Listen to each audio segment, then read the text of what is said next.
welcome to the Canada School of Public Service.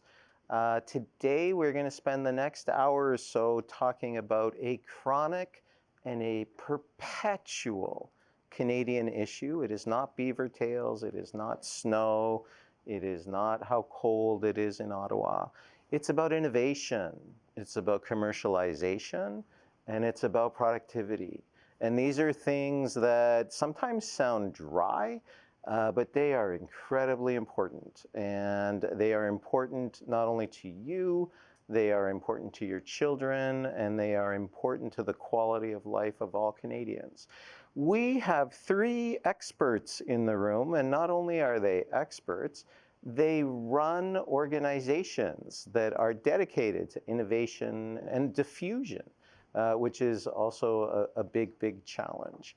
So I'm going to start with, what we're going to do is I'm going to ask each of the panelists to talk for a moment to introduce themselves, and then talk a little bit about their organization, and then we'll get into the conversation. So Grace, let's start with you. So good morning. Thank you. So excited to be here today. My name is Grace Lee Reynolds. I'm the CEO of Mars Discovery District, which is, as we like to say, Canada's largest innovation hub, physically at least certainly. We're located in Toronto, at the heart of Toronto's Discovery District. So there we're 1.5 million square feet. And what we do is we gather innovators every day who work in the center. But not only that, is that we, our work is to both convene, but to support entrepreneurs and ventures working to commercialize their discoveries into productive businesses in Canada. Thank you. Sheldon. All right. Well, thank you for having me. Representing Communitech.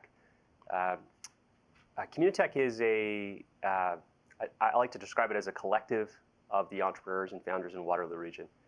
The mission at Communitech is the same today as it was in 1997 when we were founded, which is to help tech companies start, grow, and succeed.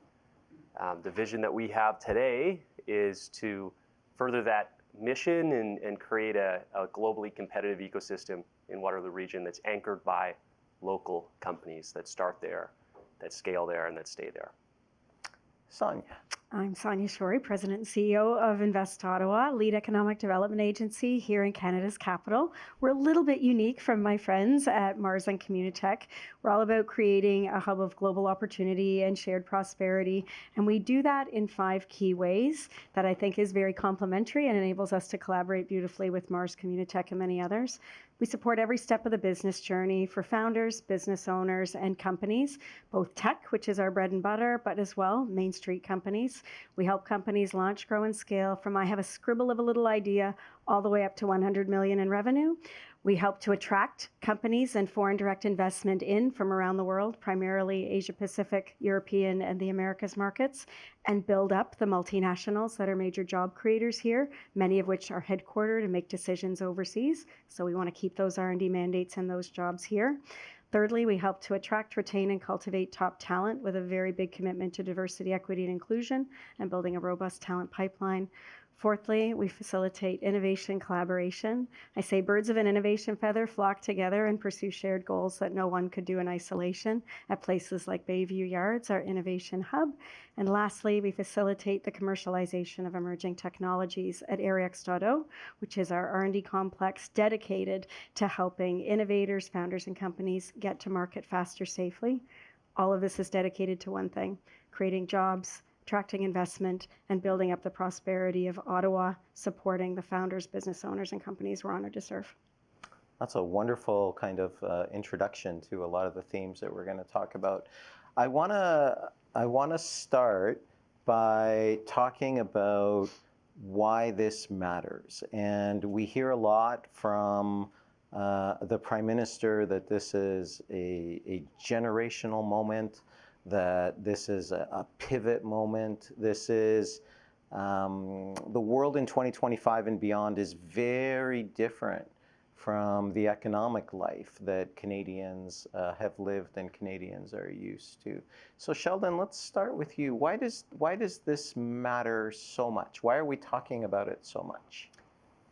Well, I think this last couple of years has been a wake-up call for a lot of Canadians.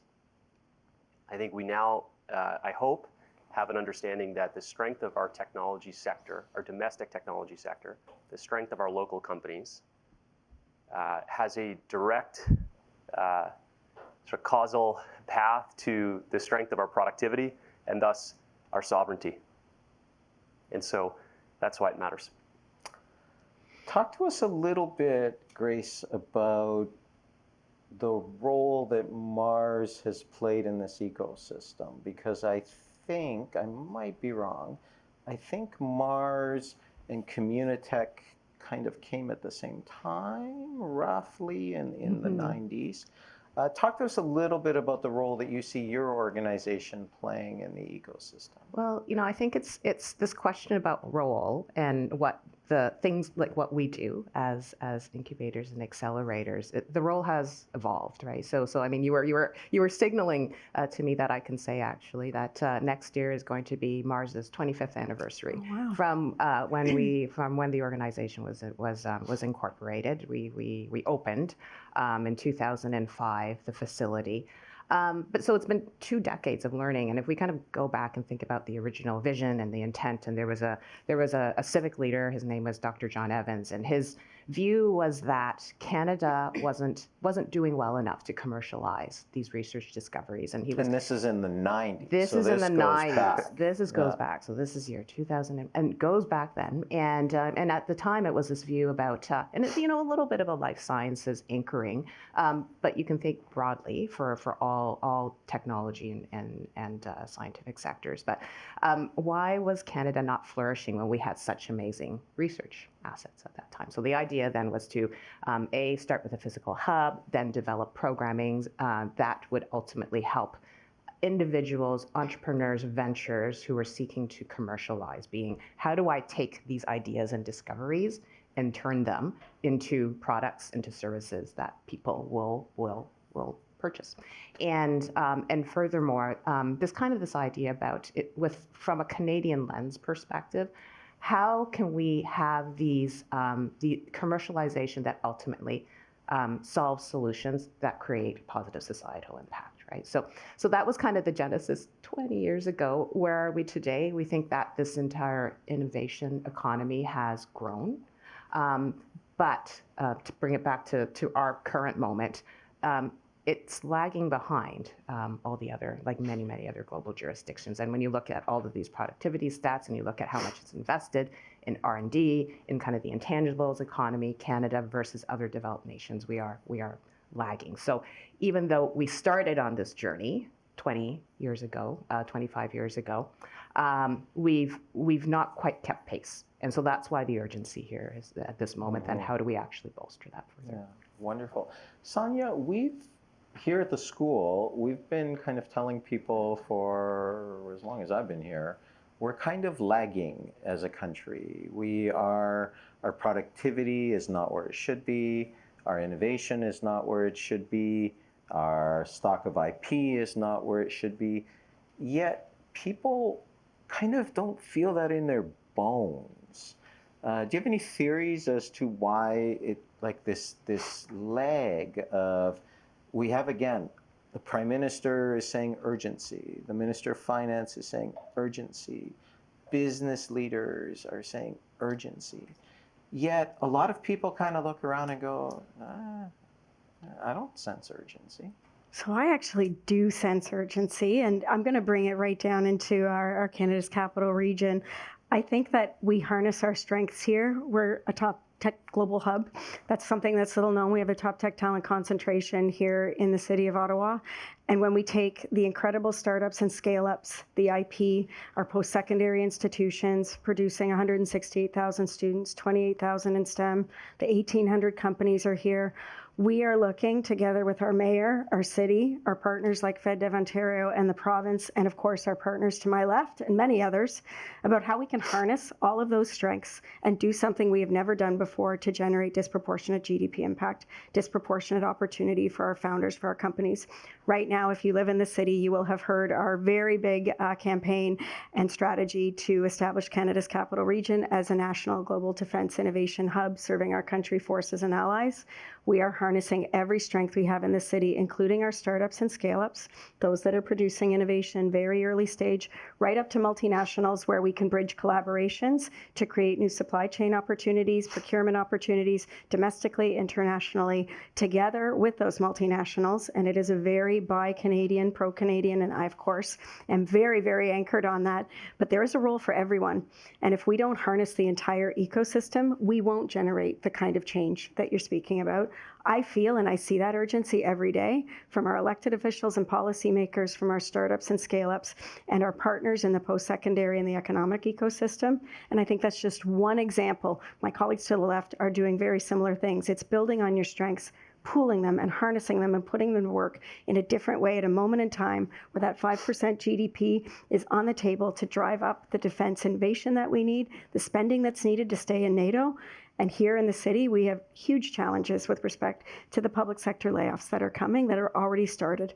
We can counteract here in Ottawa the impact that that's going to have by seizing new opportunities and driving hard on our 10-point strategy, which I was really privileged to work with our mayor and all kinds of partners across industry on. One example. Sheldon, you're head of an organization in an area that is often called Canada's Silicon Valley.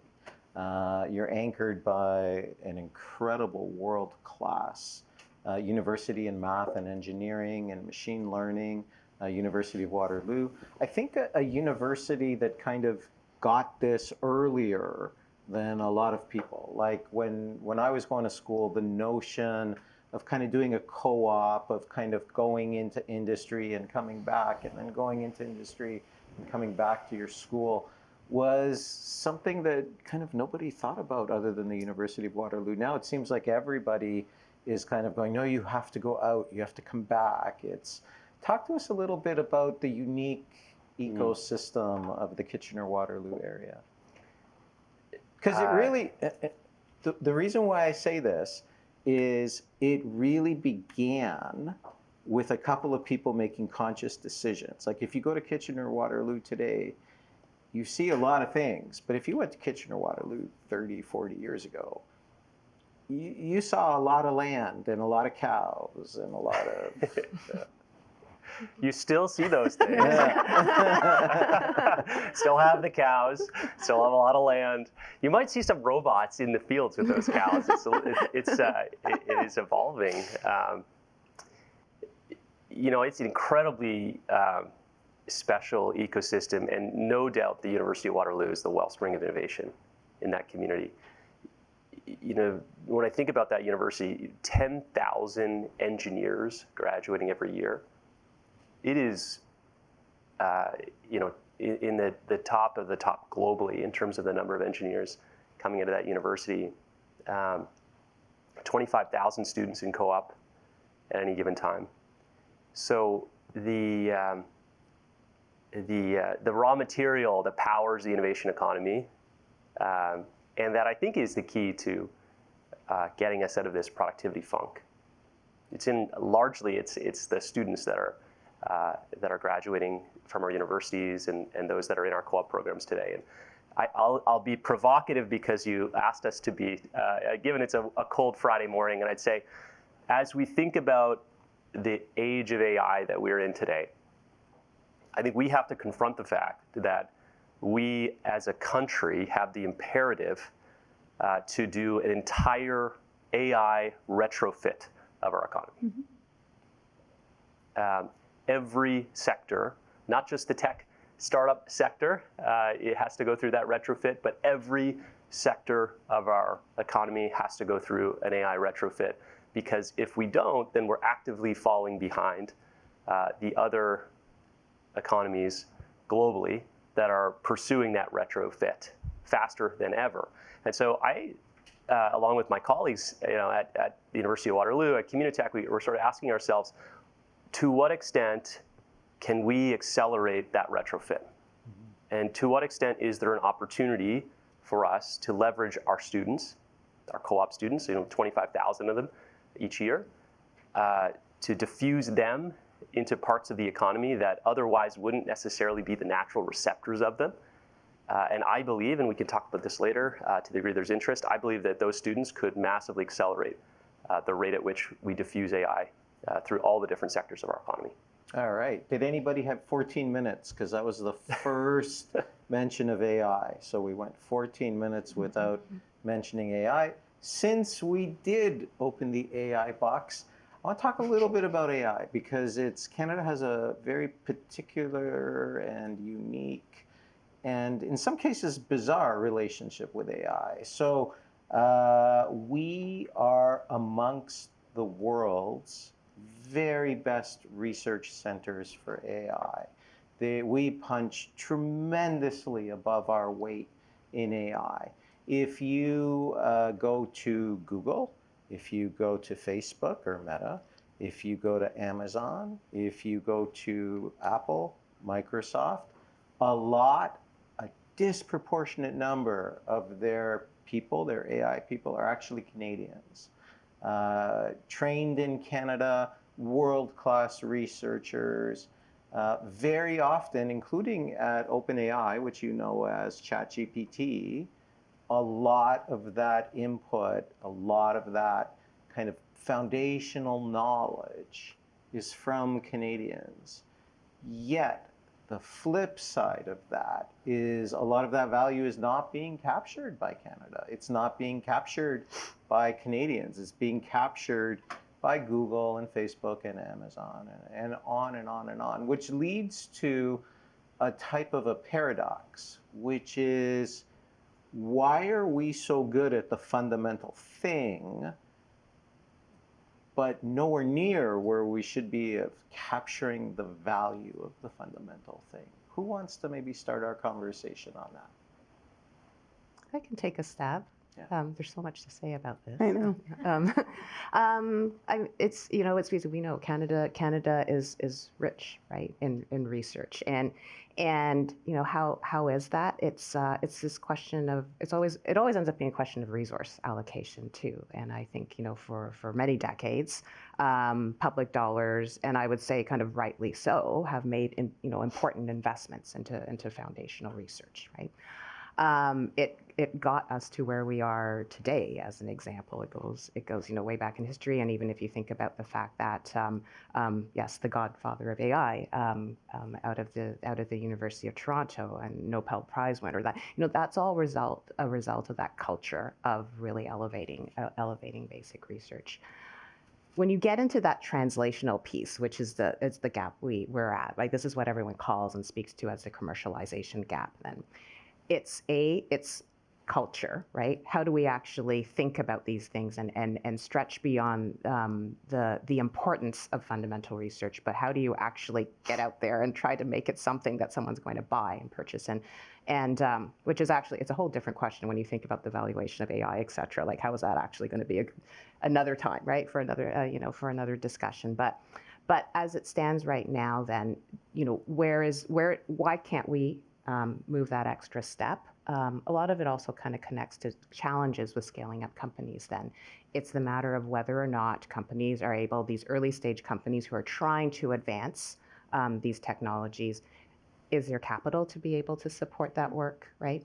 Are there customers who are going to adopt that? And that's what, Sheldon, you were touching on too.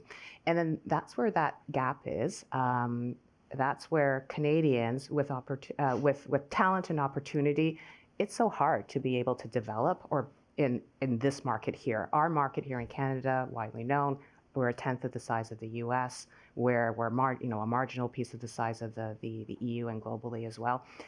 We actually advise our companies as they're starting out to think globally from day one. Yep. That's the only way that you can actually grow your business, is to look at external markets. So it's an AI question, but it's also kind of this broader, why can't companies scale from here? So you see it as kind of a modern, wither Canadian commercialization, and AI is just the latest version of kind of trees, water, oil, etc. Right. Sheldon, what's your perspective on this issue at the high level? And then we'll dig into a few of the things after you and Sonya. How much time do we have looking at the clock? Okay, first, I think we're world-class at producing research, subsidizing research. We're not world-class at buying and adopting technologies, so confronting the reality, thinking about what were all the steps, the strategies, the learnings that we have, all of the compounding gains that went into building up world-class research capabilities, to what extent do we apply that same sort of rigor and urgency to the question of why do Canadian companies from the middle market through to the enterprise adopt so slowly? And to what extent do we have world-class capabilities in helping those companies adopt? So let's take today in the age of AI, I've been talking about this AI retrofit that we have to pursue in the middle market, speaking about our region, Waterloo, where you have wide diversity of services companies, agriculture, insurance, advanced manufacturing, logistics, healthcare. To what extent does that middle market have the capability to absorb AI? Most of the operators who are running those companies today do not have the time or the resources to do the type of thing that we're doing today on this stage, right? They're too busy running very complex operating companies that are very short on resources. And so I think we should start to some extent by asking the question, to what extent could we be very deliberate and build world-class capabilities as a country in helping our middle market to adopt technology? And I think at this particular moment with AI, in particular with agents, which we can talk about, there is an opportunity for us to become world-class at building the capability in Canada of creating and orchestrating like agentic workflows in the middle market. Nobody globally owns that capability today. It's there for the taking, but if we want to compete, we have to do it with intention. Sonya, your thoughts before we dig into some of these? There are 4 words that come to mind. So the business environment, capabilities, collaboration, and democratization to everyone in Canada to make sure that every single person has the opportunity to leverage AI, learn and create and contribute to our economy. Optimizing the business environment, so just building on what Grace and Sheldon have shared. The more competitive our business environment, the better, and that takes all kinds of those different levers from policies that we're seeing starting to change. We have an AI minister who's leaning in on these fronts. Procurement reform is absolutely critical. We see the over-reliance that we've had as a nation on the US market, and then that has put us in a place of dire jeopardy, and gratefully that we're seeing that diversification strategy coming to light, but it takes time. I know in Ottawa, our companies have naturally sold very regularly and consistently to the US, and now we're making that shift and encouraging and working with them into the European and Asia Pacific markets. But it takes a lot of effort and it takes a lot of work. So how do we optimize further the business environment for homegrown Canadian startups and scale-ups? Secondly, the right types of capabilities. We're thrilled to see the types of sovereign AI capability that is currently under discussion, because we know that's essential, keeping IP here in Canada growing and adding value. I just facilitated a panel on defense IP with members of the Elevate IP program, the IAC. Thankful that the Government of Canada has doubled down, because that IP is what's going to unlock our future and really build up the opportunity for us to continue growing and scaling the type of companies that we need that are going to charge and change that productivity gap. Sheldon talked a lot about adoption, so I won't repeat that, but the opportunity to ensure that we're making it available and helping to educate and sharing best practices and learnings, that concept of collaboration. Every part of this country is doing something in AI. Imagine if we harnessed all that brain trust and brain power and all the lessons learned and made it something that was available to everyone, so that our Main Street companies, our resource sector, as well as the technology companies that all 3 of us serve, that we're equipping them to be faster, to get over those hurdles more quickly and accelerating their growth. And I am a huge passionate champion. If we don't look at making sure marginalized communities have the opportunity to learn AI, children, K to 12, they need to be learning about AI. Women, marginalized communities, we need to show people that if you can be her, you can see her, that you're actually realizing that those career opportunities to build companies, to take charge, to be in STEM fields, we need to make that something that is commonplace and consistent through our K to 12 all the way up, so that those career opportunities are known, so that next generation that Sheldon was just talking about is diversified, and that everyone has that opportunity to support our country. 44 million people, we can't afford to leave any talent on the table. So now, I'm going to be provocative, because we always have real conversations here, and I'm going to metaphorically poke each of you based on something that you said. Who wants to go first? Who wants to be metaphorically poked first? Sheldon, we're going to volunteer. Sheldon. So Sheldon, you talk about this middle market, which I think for those in the room, let's transit and online, let's kind of change that to kind of non-tech entities, banks, grocery stores, insurance companies, snow truck drivers, garbage collectors, anything you can imagine that's non-tech. Despite the fact that we in Canada have been one of the kind of the founders of AI, we seem to have this, again, very weird state of affairs where we don't have an AI first bank. We don't have an AI first grocery store. We don't have an AI first insurance company. We don't have an AI first garbage truck. And the way that kind of the economy works is you kind of have a choice. You can either keep buying better and better fax machines, faster than the version before. You know, you don't have to load the tray anymore, like better and better fax machines. Or you can say, you know what, we're going to pivot to the internet. We're going to start using email. We're going to start using on and on. How come? How come we haven't been able as a country to stop the mindset of, I just bought a bigger and better fax machine. What do you want from me? You know, we could really use those a little greater efficiency on those snow removal trucks today, right? Across Ottawa and southwestern Ontario today of all days. You know, if I take a step back, I think let me answer the question, but in terms of framing the opportunity that's in front of us in terms of AI adoption and diffusion. For the last, let's call it 40 years, there has been an enormous amount of outsourcing of very particular type of roles. Let's say, I'll use an example. There are probably others we could talk about. Let's use call centers as an example. Huge proliferation of call center activity over the course of the last 40 years and a huge amount of outsourcing. That type of sales and support role in the call center broadly, that type of activity, that type of role, AI is coming for that quickly.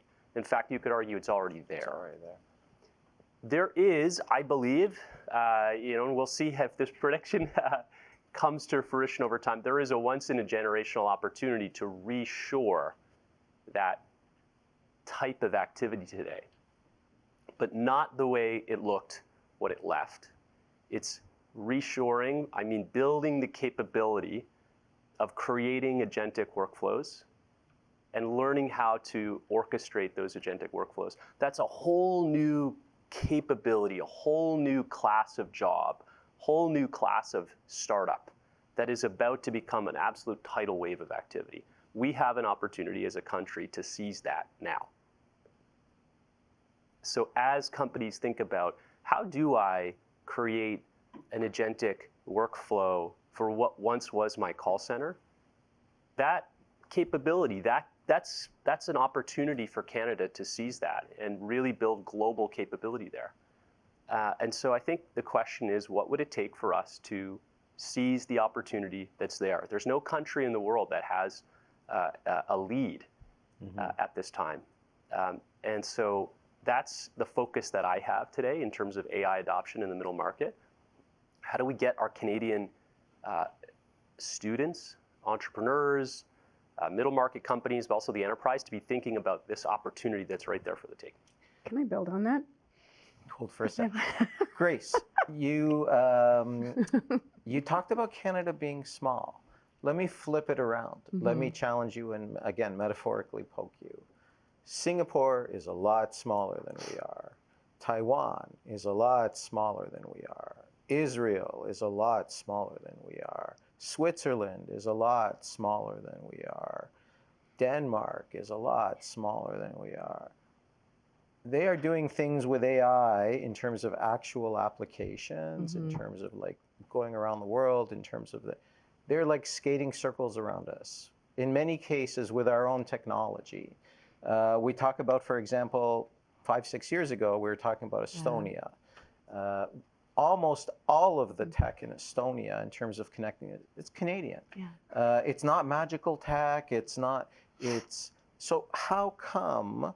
It seems to me that in some cases, smaller is better. We'll talk about scale in a moment, but smaller is better. So I don't know for a fact with all of those nations, but I think but generally it's coordinated industrial policy.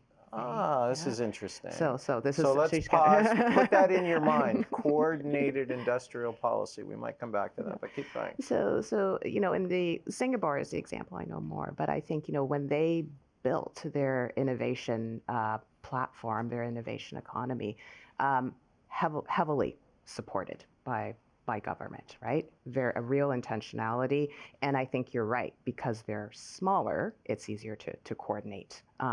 I suspect in the same cases with all the other jurisdictions as well.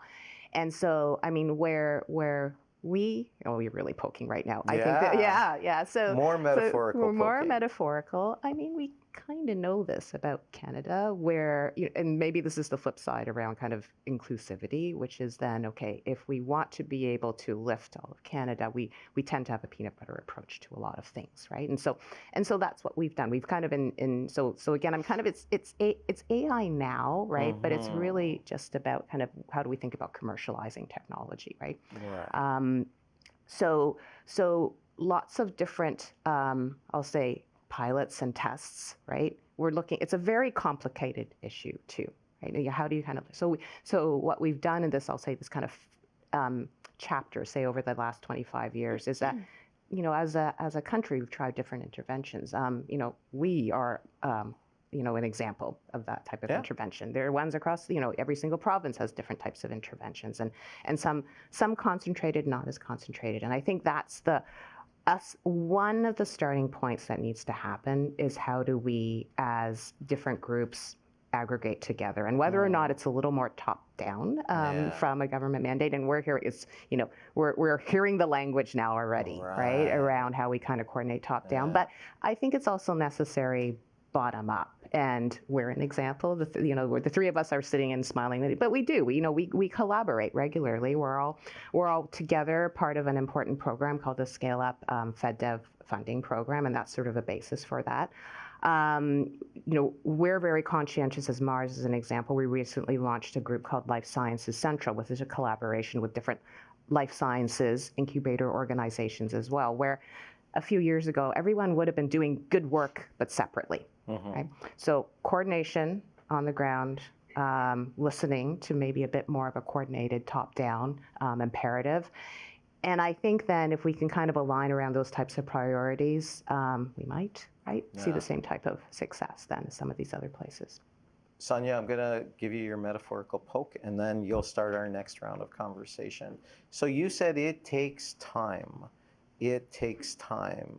Do we have time? We don't have time, and I feel I'm going to echo the urgency and the type of action that's being taken, whether it's through the FedDev-supported scale-up platform and the way we're collaborating and pivoting, the way we're building our strategic plan. I can tell you right now at Invest Ottawa, we're doing our 5-year plan, and it's like pivots are planned every single year. We now have a different way and approach where we're looking at all the environmental conditions, what's happening globally, in the markets, within our companies. Those needs are changing, and helping our companies to pivot literally sometimes every week, every month, to ensure that they're capitalizing on the AI opportunity, the defense opportunity. I want to emphasize what Grace just said was exactly where I was going to go. This concept of coordinated industrial policy with critical mass focus, intentionality, and execution. We're trying it here in Ottawa right now. I can't wait to see where it yields, because I can't recall in the 35 years I've lived here where our region has ever come together and said, we're going to go get that defense opportunity and leverage every technology strength, policy strength, our diplomatic community, and everything we have to offer to build up our local economy and contribute something meaningful to Canada and to our allies. I can't wait. Imagine if we did that in AI. and harnessed all of the strengths with intention, focus, prioritization. I feel the AI minister that's been created is doing that with the strategy, decisions that we have never made. We don't have time. And I see Canada taking action right now. And I see FedDev investing in us in ways that are allowing us to bring that vision to life and do things that we would never otherwise have been able to. For companies that are pursuing that right now, we're here to remove roadblocks and help accelerate that growth. Sheldon, do you agree with the coordinated industrial policy approach as one of the things that has maybe been something that we haven't had in a long time in Canada? I think that there would be a lot of benefit from embracing the fact that even calling it industrial policy is interesting because it evokes a image, right, of resource extraction, manufacturing. Industrial policy invokes probably an image in our head of mechanics, mechatronics, engineering in the physical sense, and that's not the economy that we have globally pertaining to power, right? So, and that's the wake-up call that I think we're all living through is the world is really competitive, and very quickly, uncertainty moved from being an abstract and intellectual concept to being a very practical one that we live with every day. And so, I think when I think about strategy, economic strategy in the current moment, I'd be asking myself questions around, in the context of AI, digital, quantum computing, where do we need to totally rethink some of the assumptions that would be underpinning the way we make choices as a country? Exactly. And you brought up a good point about industrial strategy sometimes being understood in different ways. In this room, in kind of the Government of Canada, it's understood as what you were talking about, Sonya, which is like coordination, which is like kind of picking sectors, some cases even picking companies as kind of flag bearers for the domestic sector to then kind of leapfrog and grow out of that outside of Canada. That kind of, though, raises an interesting philosophical question. If we've been putting virtually all of our money on the research innovation or the research invention side, and we put a lot of money into that, like depending how you count, it's $5 to $10 billion a year in a regular year, and not just kind of all the additional things that we're seeing kind of going forward today. Does that mean we've been doing it wrong for 30, 40 years? Does that mean that instead of investing in research, we should have been investing in harvesting the outcomes of research? And this is about as provocative as it gets in this space. So I don't know if any of you want to lose your jobs. I'm very close to retirement, so I don't care. So, but like, is there something that we've been doing fundamentally wrong? Because the way the system is now, it's a feature, not a bug. We made these decisions a long time ago in the 90s and the 2000s, and we said, you know what, we're not going to play in this space. We're going to give money to U of T, we're going to give money to McGill, we're going to create the Canadian Innovation for Advanced Research, we're going to create Canada Research Chairs, and then if somebody were to ask, well, what's going to happen with all that stuff? We would have said, as policymakers, we would have said, well, that's the market, like that's not my problem. Who wants to tackle that or start us off? I think it's about how you harness the strengths and the outcomes that you have in an era where there's all kinds of other factors. So you're looking just at the investment that's been made in research.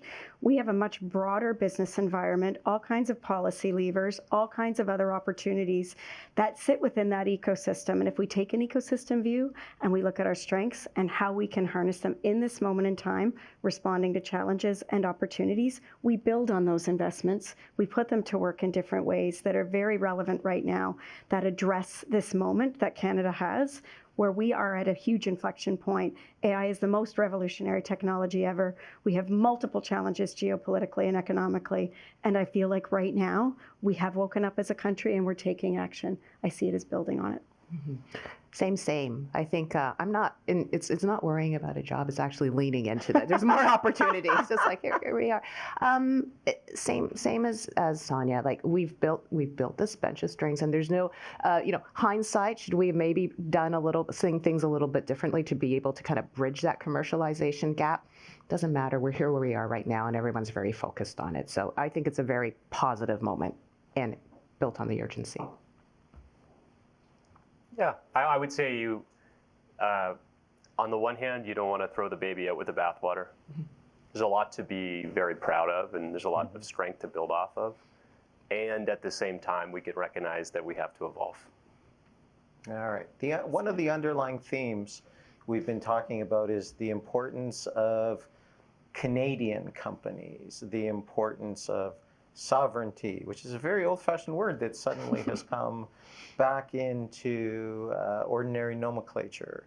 Talk to us a little bit about the importance or the lack of importance of Canadian companies, companies that play not just big roles in Canada, but roles on the global stage. Who wants to kick us off? I would love to share a little bit about the Scale-Up platform and its genesis, because this is exactly why it was created.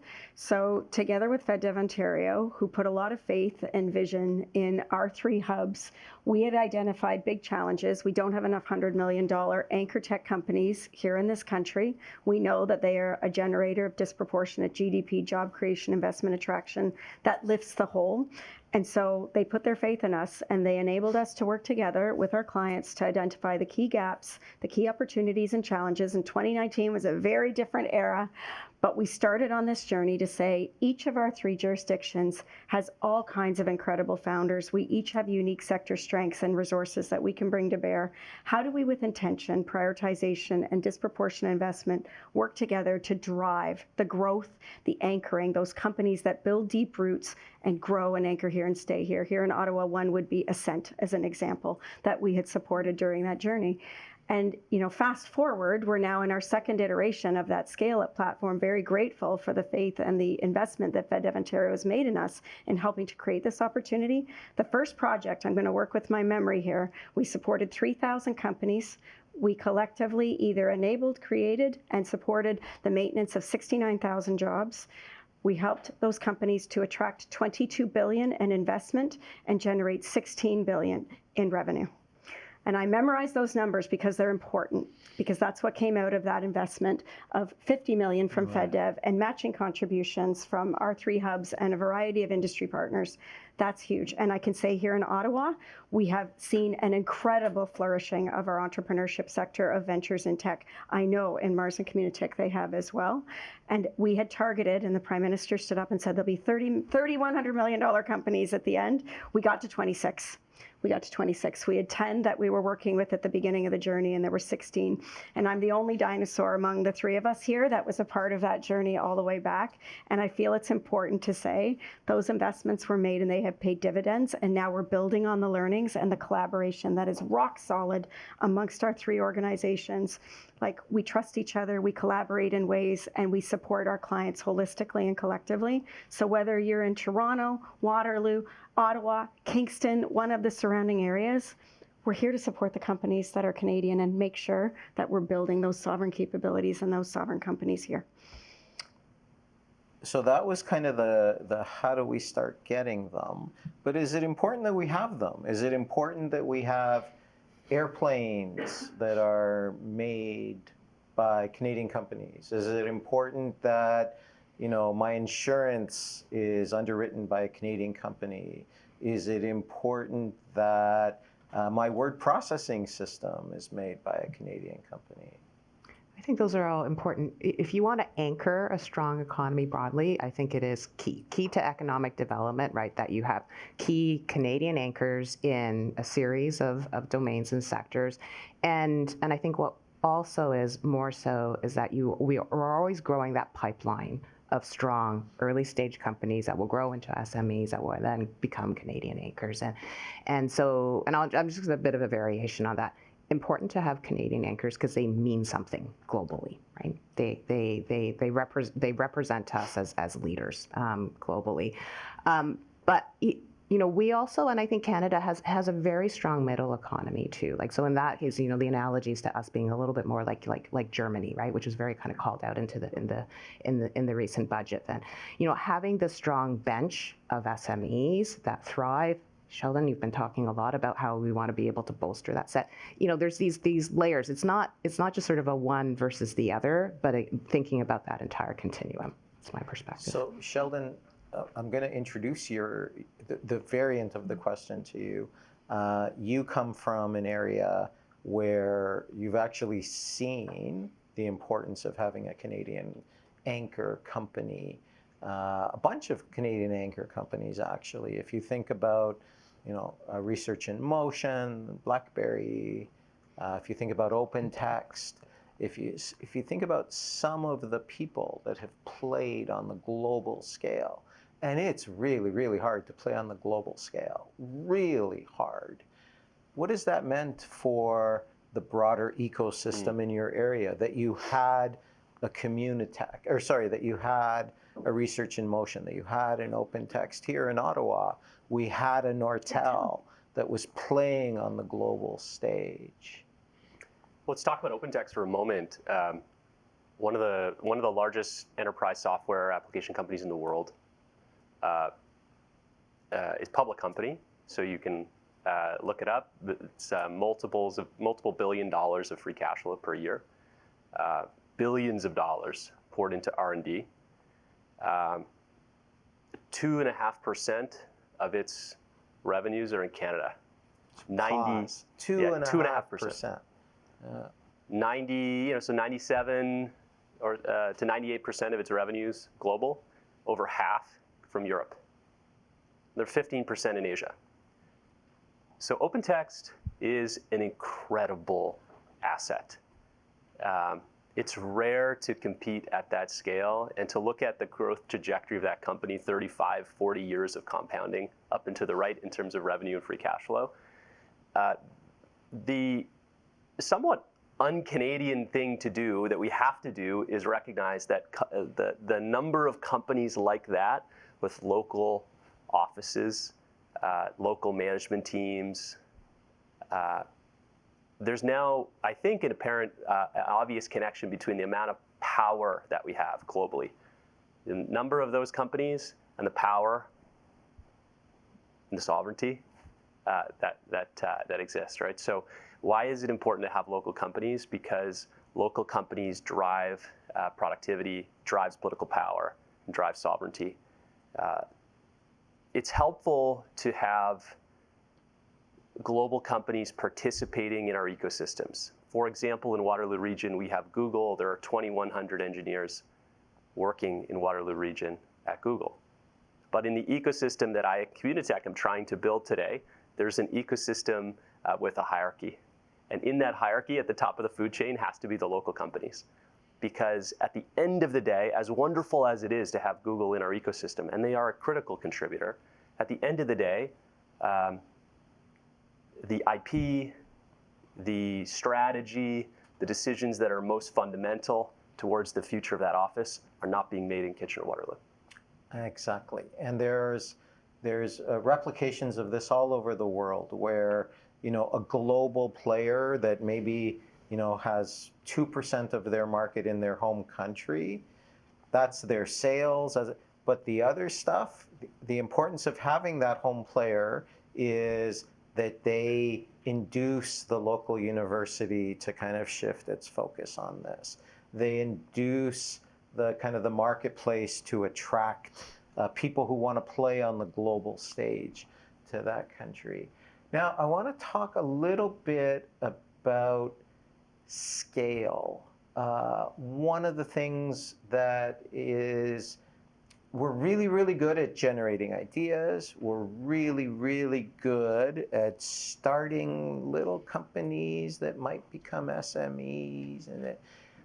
we're not as good as scaling. We seem to kind of fall off the cliff at a few certain points. Like $10 million in revenue seems to be one of these areas. Another is $100 million of revenues. Talk to us about the importance of scaling in today's world. The importance of scaling. Scaling is important, but I guess it's the how to scale and how to scale in Canada. Well, first, talk to us about the importance of scaling, because it seems to me that the world is very different than it was before, in the sense of, in the past, you would have like Labatt's and Molson's, and they would be really good in Canada, and you would have, CN and CP, although a different business because it's hard to export railways. They would kind of talk to us about the importance of playing on a global scale, or scaling to like an $8 billion market as opposed to scaling to a $42, $43, $44 million market. Well, I guess this comes to this kind of people market. This question about kind of like, do we have these anchor companies in Canada? How do you grow global companies? It's hard to get from a customer perspective. Like, scaling is really kind of about kind of accessing markets and accessing customers. The market in Canada itself, right, isn't large enough to. If you were to only sell in Canada, you can't become an anchor company in the same way. So just by definition, you have to be able to think about how you enter the U.S. market, or enter the European markets. Can I diverge a little bit here? Sure. Just because, and maybe it's just a seed for another question later then, but when we think about these companies and the importance of why is it important to scale, and then the how can we scale, getting those first customers, and in particular in the domains that we work in, right? When it's about novel idea, new technology, who's going to be able to kind of be that first customer that will probably do a little bit of de-risking of your product. And so here's the question around procurement, right? And whether or not then, as a nation, as probably the largest procurer en masse in the country, how can government help play a role then to be able to help companies scale, help de-risk these companies to be able to enter foreign markets by being a procurement partner? And we're, no disrespect to my colleagues elsewhere, we're particularly bad at that. Like, particularly bad at that. Like, the amount of kind of hurdles we put relative to outcomes, the amount of things that other countries do to help their domestic industries in procurement, we might be amongst the worst in the world at that. Even if you go to the United States, which is the land of the free and the home of the brave and free market, they have all kinds of, and it's not just Donald Trump, they have all kinds of kind of Buy America First programs, all kinds of defense procurement that provides benefits to domestic companies. They have all kinds of imports and export restrictions of technology that help make sure that they scale it properly. Sheldon, I want you to chime in on this. I want to tell the story of two companies right now. Okay, that's how two different stories. Company A and Company B. A and Company B. Okay, Company A calls me a few weeks ago. This is a company based in Kitchener-Waterloo that we should be very proud of. Over $100 million of revenue. By the way, I come at this from the perspective of a former entrepreneur. So you can be an entrepreneur in the tech industry, an operator, an investor, a founder. I've worn those three hats. This is actually very new territory for me. So I'm going to tell the story that I had talking to an entrepreneur a few weeks ago. The dynamic is they manufacture a fairly advanced product, combination of hardware and software, out of Kitchener. Exactly the kind of thing we should be proud of. And this has taken 15 years of compounding to get to this point. Because of Buy America, or BABA, essentially. What is it? Buy America, Build America. It's making it very difficult for this entrepreneur who manufactures as well as creates software in Kitchener, employs hundreds of people, does over $100 million in revenue. It's very, very difficult now for this company to keep its manufacturing capability in Kitchener because of the BABA legislation, right? So putting aside tariffs, just that the dynamics of the legislative framework is making it incredibly difficult for this entrepreneur to sell in the US. How this entrepreneur has relayed frustration to me is what he perceives is a series of policy interventions to make him more efficient as a manufacturer. Right? So we've got subsidies and programs to improve your R&D, to make you more productive. And his frustration is, I don't need to be more productive. Even if I was more productive, they're not going to buy it if it's manufactured here. The only thing that can keep my manufacturing in Kitchener right now is if Canadians buy my product. That will keep me going, right? That'll keep us growing. But he can't get a meeting, a serious meeting with buyers at the provincial level and at the federal level for this particular product. And the frustration is that he hears everybody talking about procurement, and yet this is a live example, someone calling me and saying, I don't need another grant on the supply side to make me more efficient. I need somebody to step up and actually have a serious conversation about purchasing the product. The alternative is we shrink or we move manufacturing and build something in the US. So that's one story. Company B. What's that? Company B. Company B is OpenText. Since it's a public company, I'm going to go back to OpenText Are you for a on the moment. board? I'm not on the board of OpenText, although if they need a board member, I'm available. The company B is OpenText, and the reason I'll say it publicly, this is a public company, and it's a much greater scale. And it's not the first time in today's conversation we've talked about them. Lots of conversation about sovereignty and sovereign cloud, right? And I'm actually very enthusiastic, and I see a lot of positive steps. The Minister of AI and digital adoption, as well as the Prime Minister and this government's commitment to building a sovereign cloud. Okay, we want to build a sovereign cloud. Who are we going to call? Thank goodness we have OpenText. Right? As a general contractor of that sovereign cloud, who are you going to call? We have a company who has global competitiveness capability, who is present and selling and competitive globally, who has that world-class IP and depth of capacity. That's the benefit of having that global champion who's local, because if we do want to build a sovereign capability, we're going to need help, and we're going to need to pick up the phone and collaborate with the private sector. And so that's the benefit of having those local champions.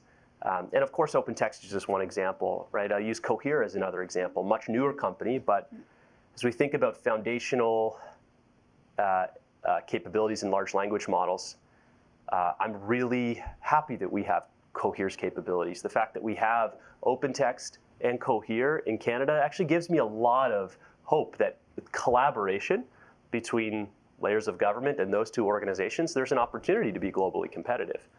But that's the benefit of having those local companies. So that's the tale of two companies. Hopefully that's helpful, right? As we think about the ability for our public service to think about policy, it's how do we think through the optimization for those two different dynamics?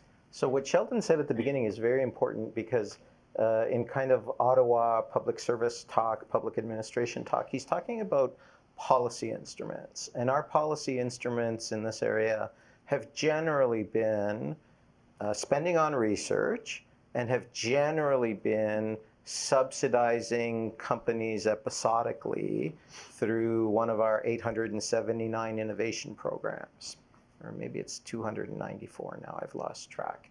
But there are other policy instruments, taxation, capital cost write-offs.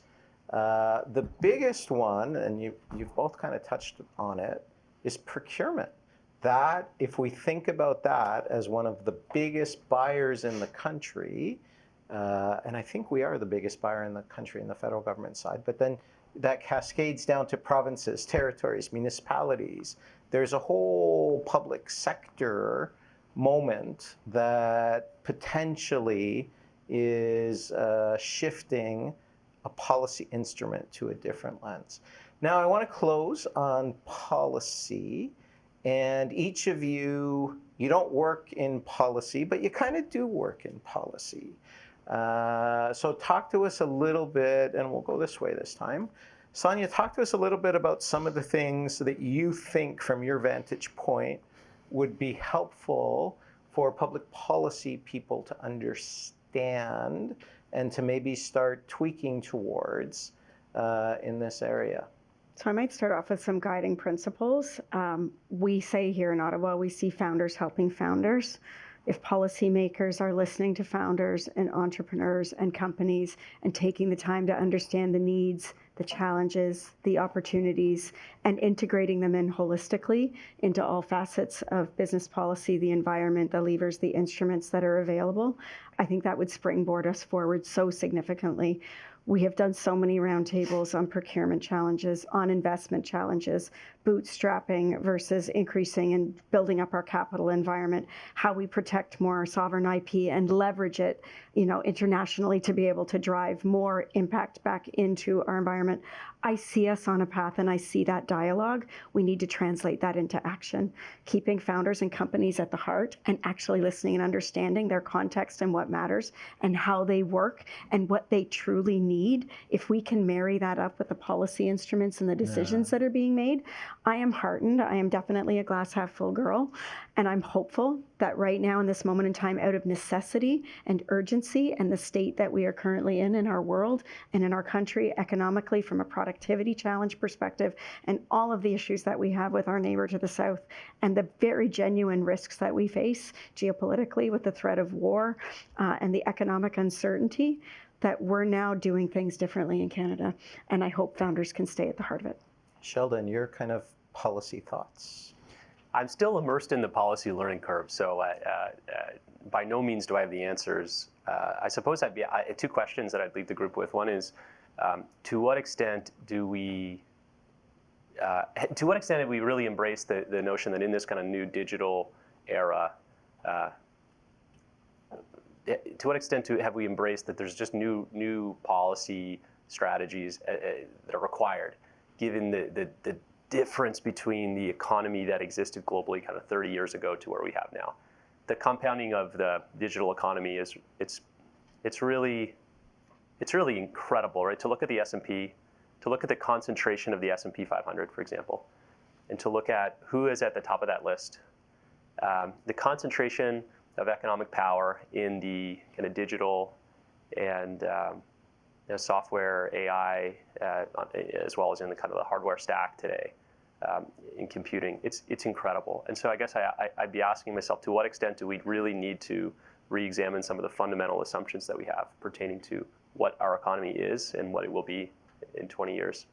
Grace? Mm-hmm. I think similar, building off of what both my friends here are saying. Then it's starting from this idea around kind of on what we represent, or we see people on the ground and the challenges, and particularly around founders. So really understanding those needs and an invitation then to be able to say, how can we increase the level of dialogue, and we're going to enable this type of change. You touched on culture earlier, right? It comes through dialogue. So I think that's what I'm leaving all with, is an open invitation to say, we're here to help further learning. When you speak to founders and understand their challenges, that's when it becomes very real. And these are people on the ground kind of building up their businesses. It always links back, then the very simple way is thinking about all the needs are always around capital, right? How do we make that accessible to early stage companies, around procurement, around customers? We talked about that too, and being able to have that free flow of talent. So customers, capital, talent. So I want to close by making an invitation from each of you that, so I'm going to put each of you on the spot, and you can actually say, no, I'm not interested in doing that invitation.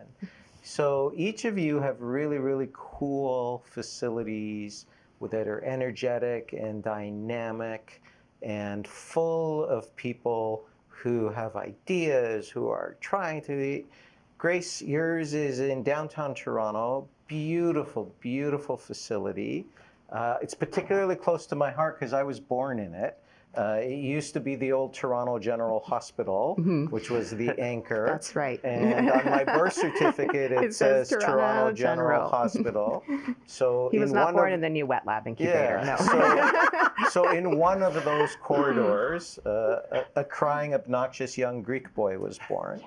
But I think you would invite everybody next time they're in Toronto to come and take a look. Sheldon, in Kitchener-Waterloo, you have a remarkable facility. I think, if I remember correctly, it's an old distillery or an old barn or something, but really, really cool. Again, full of energy, full of life. I remember one time when I was there years ago, there was a company that at the time had created something magic that today probably still is magic, but less magical. You would walk in to their little thing and you were buying a house or a condo. And as part of the pre-sale, you would go, well, I want the counter to be like this. And it was virtual and digital. And I want the light switch not to be here, I want it to be here. And it would do it all in real time. But what was also fascinating was it would price it for you. So you would go, oh, the electrical cord, I don't want it here, I want it here. And go, oh, that's great, that's only $800. And you would go, no, put it back, put it back. So, and do you still have the cool slide? We do. We do. So this is one of the greatest things ever. They have a slide that's not a slide because if you have a slide, you need a permit and you need an amusement license. So in front of the slide, they have a sign that a lawyer wrote that said, this is not a slide, which I love because it kind of gets at like fixing things. Sonya, you're down the street at Bayview Yards, which is an old brick something or other, brickyards? It's a former municipal garage that's been transformed into an innovation lab. Yeah, and it is stunningly beautiful. Again, on behalf of Grace, I invite you to go take a look. Lots of energy, et cetera, et cetera. And Area X.O. You can't leave out Area X.O. Yeah. Oh, and that's kind of where I live, like out in the boonies. Yeah. But sorry, and I can say that because I live out there. So I want to thank you, Grace, from coming from Toronto. Sheldon, I want to thank you for coming from a blizzard. And Sonya, I want to thank you for coming from Hintonburg. I know it's not it's not easy to get to the market from Hintonburg in late November with the snow. And so please join me thanking our three guests today.